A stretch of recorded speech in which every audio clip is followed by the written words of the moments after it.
वसईमध्ये राहत्या घरात वॉशिंग मशीनमध्ये स्फोट झालेला आहे। ही घटना सोमवारी संध्याकाळी 4 वाजण्याच्या सुमारास घडलेली आहे। वसई पश्चिमेच्या ओमनगर परिसरात धुरी कॉम्प्लेक्स आहे आणि या कॉम्प्लेक्समध्ये स्वागत 2 ही बिल्डिंग आहे।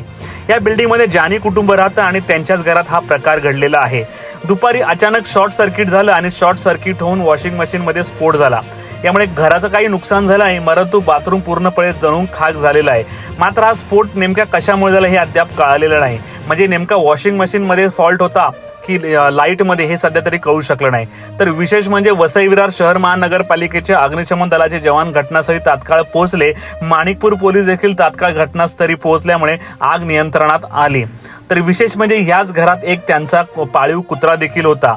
वेळीच घरातील मुलीने या पाळीव कुत्र्याला खाली आणलं, त्यामुळे त्याचा जीव वाचला। हा आगीला आणि स्फोटाला हा कुत्रा मोठ्या प्रमाणावर घाबरलेला होता। सुदैवाने यात कोणतीही जीवितहानी झालेली नाही। त्यामुळे तुमच्या घरात देखील अशी जर उपकरणं असतील तर ती वेळी चेक करून घ्या, अन्यथा तुमच्यासोबत देखील अशीच घटना घडू शकते।